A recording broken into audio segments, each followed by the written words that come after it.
Bismillahirrahmanirrahim. Assalamualaikum warahmatullahi wabarakatuh. Alhamdulillah. Alhamdulillahilladzi hadana li hada wa ma kunna linahtadiya laula an hadanallah. Wassalatu wassalamu ala sayyidina Muhammadur Rasulillah sallallahu alaihi wasallam. Wa ba'd. Baiklah para hadirin insyaallah dirahmati oleh Allah Subhanahu wa taala.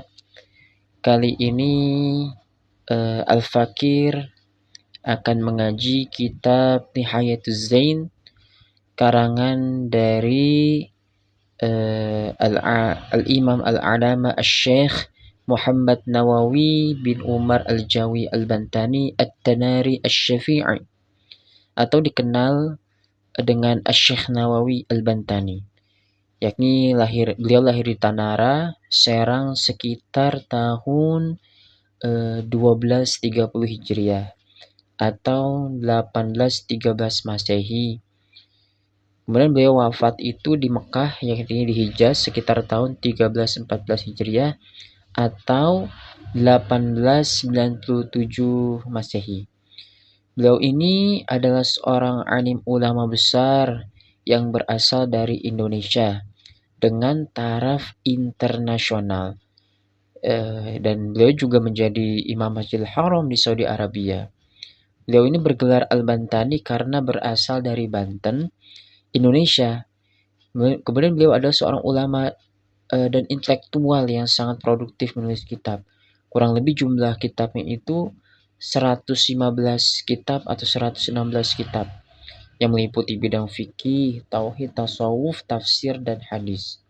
Nah, kali ini kita akan mengkaji salah satu karangan beliau, yakni kitab Nihayatuz Zain. Jadi kitab Nihayatuz Zain ini adalah kitab fikih mazhab Syafi'i yang ditulis oleh Asy-Syaikh Nawawi Al-Bantani itu sendiri. Jadi kitab ini merupakan syarah dari kitab Qurratul Ain karya Asy-Syaikh Zainuddin Al-Malibari. Kemudian kenapa harus kitab ini? Ya, salah satu keunggulannya adalah bahasanya mudah dipahami, kemudian isinya yang padat, ringkas, kemudian juga cocok untuk semua kalangan lah, baik yang baru mulai belajar Islam maupun yang sudah terbiasa dengan ilmu agama dan yang semacamnya. Nah, kita mulai, insya Allah kita mengkaji kitab ini bersama-sama selama bulan Ramadan. Dan tentunya maudhu'nya itu adalah ya, tentang berpuasa, khususnya di bulan Ramadan. Dan tentunya Al-Fakir di sini masih dalam tahap belajar, dan apabila ada yang salah mengharokati atau salah mengartikan, mohon dikoreksi.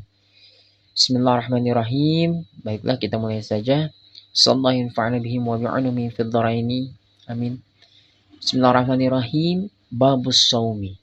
Nah, kita memulai dengan bab puasa. Ini Al-Fakir akan mengartikan secara ringkas dan tentunya ringkas padat, gitu, tidak secara mendetail ataupun semacamnya. Bismillahirrahmanirrahim. Haqiqatuhu syar'an al-imsaku an jami'il muftarati ala wajhin makhsusin. Asy-Syaikh Nawawi Al-Bantani mengawalinya dengan apa itu menurut hakikat syaraknya puasa tersebut, yakni al-imsaku an jami'il muftarati, yakni menahan dari segala yang membatalkan. Muftarati, mufattirat. Jadi kata muftarati, mufattirat ini adalah yang membatalkan. Apa saja membatalkan? Yaitu yang bukan hanya makan dan minum, tetapi juga kayak berhubungan suami istri ataupun yang lainnya yang dilarang oleh syariat, yaitu namanya muftarat, mufattirat. Jadi semuanya, nggak cuma makan dan minum, tapi semuanya yang dilarang secara syariat ketika melaksanakan bulan puasa. Ada wajhin makhsusin, dan pelaksanaannya atau dengan cara yang khusus. Nah, puasa ini dilakukan dengan cara-cara yang khusus. Salah satunya dengan niat yang mengharapkan ridha Allah Subhanahu wa taala, Kemudian tata caranya yakni menahan makan dan minum, dan tadi mufattirat yang dari segala membatalkan, mulai dari terbitnya fajar sampai terbenamnya matahari. Nah, ini masuk ke ada wajib maksusin. Nah, termasuk dalam pada niat. Nah, niat ini harus sempurna niatnya.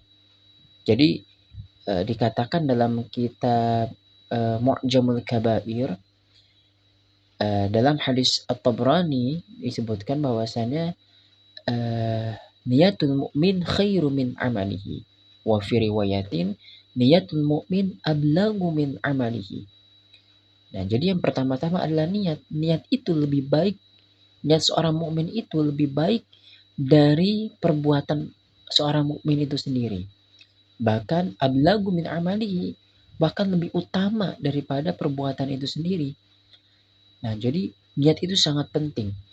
Jadi mulailah sekarang keyakinan kita untuk meniatkan bulan puasa Ramadan ini dengan seyakin-yakinnya, dan tentunya mengharapkan ridha Allah Subhanahu wa taala. Nah, ini adalah wajib maksus, supaya kita juga niat yang baik akan menghasilkan ibadah yang baik pula. Begitu. Justru sebaliknya, bahkan sebaliknya, niat yang buruk pun demikian akan menghasilkan ibadah yang buruk juga. Na'udzubillah, summa na'udzubillah. Jadi niatkan dari sekarang, kuatkan niat kita ingin berpuasa Ramadan, ingin fastabiqul khairat, berlomba-lomba dalam kebaikan 30 hari ke depan, ya insyaallah diridhai Allah oleh Allah Subhanahu wa taala. Kemudian selanjutnya, wasaumu Ramadan fardun bil ijma'i.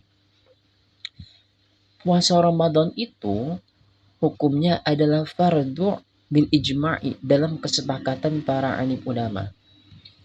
Nah, artinya puasa Ramadan ini hukumnya adalah wajib bagi setiap muslim. Nah, jadi puasa Ramadan itu puasa yang wajib, yang melekat dalam setiap atau dalam pribadi setiap muslim. Dalam kesepakatan para alim ulama, ma'lumun minad dini bid darurati. Dan tentunya sudah diketahui oleh agama, dan sudah diterapkan, diketahui secara gamblang, secara terang benderang dalam agama. Nah, artinya dalam ma'lum minad dini bid darurati, sifat puasa itu menjadi mutlak karena sudah ma'lum minad dini bid darurah. Jadi sudah ketentuan dalam agama, ulama sudah menyepakati bahwasannya ijma' ulama bahwasannya puasa Ramadan adalah fardu, maka meninggalkannya ini adalah sebuah konsekuensi yang besar. Jadi tidak boleh ditinggalkan karena sudah melekat dalam diri muslim masing-masing. Gitu. Shaum Ramadan fardhu bil ijma'i ma'lum min ad-din bid darurah. Nah, ini sudah mengikat. Dalam ibarat sini artinya puasa Ramadan itu sudah wajib dan sudah hal yang mutlak, tidak bisa dirubah lagi. Seperti itu. Fayukaffaru jahiduhu. Nah, maka orang yang tidak percaya atau mengingkari dengan puasa Ramadan tersebut, fayukaffaru jahiduhu, maka akan menjadi kafir. Ya. Nah, ini konsekuensinya. Karena sifatnya sudah mutlak, ma'dumun minad dini bid darurah, maka orang yang tidak percaya, orang yang tidak meyakini bahwasannya puasa Ramadan itu adalah sifat yang wajib, fayukaffaru jahiduhu, maka orang itu akan menjadi kafir. Itu nauzubillah. Nah kecuali di sini diterangkan apa? Idza kana jahilan nasya'a bibadiyati ba'idatan 'anil ulama'i aw kana qarib ahdin bil Islam. Nah, kecuali idza kana jahilan, apabila orang tersebut itu bodoh atau gila. Nasya'a bibadiyati, atau tinggal bermakna dalam pedalaman gitu ya. Nasya'a bibadiyati, atau tinggal atau tumbuh dalam desa yang terdalam gitu. ba'idatan 'anil ulama'i, yang jauh dari anim ulama, au kana qarib ahdin bil Islam, atau orang yang baru masuk Islam. Nah, konsekuensinya yang tadi kita sebutkan bahwasannya kalau misalkan kita tidak meyakini bahwasannya puasa Ramadan itu adalah sifatnya fardu karena sudah kesepakatan para alim ulama, maka kita akan menjadi kafir, kecuali orang-orang yang tadi yang bodoh, yang gila gitu ya, yang hilang akalnya, kemudian orang yang terpencil dalam daerah terpencil yang tidak ada ustadz, tidak ada guru, tidak ada para alim ulama gitu. Jadi nggak bisa ada apa, nggak ada yang bisa mengajari, dia juga nggak tahu hukum puasa seperti itu. Atau orang yang baru masuk Islam, nah ini dimaklumi. Ya tentu orang masuk Islam masih belajar gitu, terlebih apalagi kalau misalkan harus berpuasa 30 hari lamanya gitu ya. Itu kan cukup cukup berat gitu. Kalau kita yang sudah Islam dari kecil memang sudah terbiasa dari kecil, sudah dilatih berpuasa menahan diri sejak dini. Jadi ketika sudah dewasa ya sudah terbiasa. Seperti itu. Berbeda halnya dengan orang yang mu'allaf yang baru masuk Islam. Kemudian selanjutnya, wa man tarki saumuhu li ghairi udrin min safarin aw maradin ghairu jahidin li wujubihi. Wa man tarki, dan barang siapa yang meninggalkan puasa li ghairi udrin, selain uzur atau apa alasan yang masuk akal, yakni apa saja alasan masuk akal, yakni min safarin seperti bepergian, wa maradin atau sakit, ghairu jahilin li wujubihi, tetapi orang itu meyakini kewajiban dari puasa tersebut. Nah, artinya adalah ketika orang yang meninggalkan puasa tanpa ada uzur syar'i seperti bepergian atau sakit, tapi orang ini meyakini bahwasannya puasa itu wajib. Nah, ini hukumnya seperti apa? Jadi ada seseorang yang meninggalkan puasa, ya ditinggalin aja gitu, karena dia nggak ada alasan, dia nggak sakit, dia nggak bepergian, dia pengen nggak puasa aja gitu. Tapi dia meyakini bahwasannya puasa itu wajib dan melekat pada setiap muslim. Nah, ini orang seperti ini apa? Hukumnya seperti apa? Ka'an qala as-sawmu wajibun alayya walakin la asumu. Nah, ini seperti perkataan orang yang as-sawmu wajibun alayya. Puasa itu wajib atasku. Walakin la asumu, tetapi saya tidak akan berpuasa. Jadi Syekh Nawawi Al-Bantani menukilkan perkataan seseorang sesuai kalimat yang ini nih. Gitu, dia meninggalkan puasa tanpa ada uzur syar'i, nggak pergi, nggak sakit, ya pengen nggak puasa aja. Ya, seperti perkataan as-saumu wajibun alayya, puasa itu wajib bagi saya, walakin la asum, tapi saya nggak akan mau puasa. Nah, ini bagaimana hukum orang tersebut? Habsun. Nah, maka orang ini harus dipenjara. Wa mana'a minat ta'ami wasyarabi naharan, dan tidak akan diberikan makan dan minum sepanjang hari gitu. Jadi disuruh puasa. Nah, disuruh puasa, dikurung, dipenjara, dan tidak akan diberikan makan dan minum sampai nanti buka gitu. Karena ini menjadi maksud Syekh Nawawi Al-Bantani mungkin ingin memberikan pelajaran kepada orang tersebut bahwasannya ya walaupun kamu meyakini bahwasannya puasa itu wajib, puasa itu fardu ain melekat dalam setiap diri muslim masing-masing, tapi kamu nggak boleh seenaknya makan di tengah jalan gitu kan, seenaknya makan di tempat umum ketika bulan Ramadan, maka hukumannya adalah habsun wa mana'a minat ta'ami wasyarabi naharan. Maka dipenjara aja udah, tanpa dikasih makan, tanpa dikasih minum, sampai nanti terbenamnya matahari, seperti itu. Kemudian litahsula lahu suratas saumi wa huwa ahadu arkanul Islam al-khamsah. Dan puasa Ramadan ini ingin menunjukkan sebuah gambaran bahwasannya puasa Ramadan itu adalah salah satu dari rukun Islam yang 5. Nah, artinya ya puasa Ramadan itu adalah salah satu dari 5 rukun Islam yang tentunya ketika kita ingin udkhulu fis-silmi kafah, maka sempurnakanlah 5 rukun Islam tersebut. Apa saja?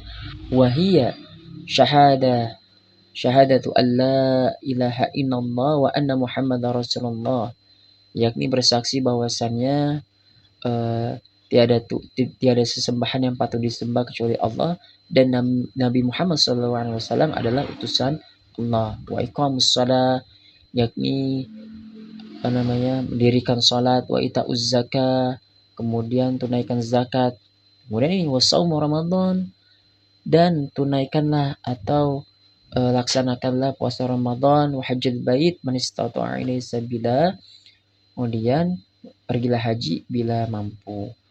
Wahiyya fil afdaliyati ala hada tartib, ya tentunya itu semua rukun-rukun Islam ini mempunyai keistimewaannya tersendiri dalam urutannya, termasuk puasa Ramadan itu. Maka kita harus mentertibkan berurutan dalam menyempurnakan Islam kita, salah satunya dengan berpuasa Ramadan 30 hari lamanya, seperti itu. Nah, ini tentang hakikat syara ya menurut kitab Nihayatuz Zain karangan daripada Syekh Nawawi Al-Bantani. Ya, nanti kita lanjut di pertemuan selanjutnya tentang yajibu shaumu Ramadan gitu kan.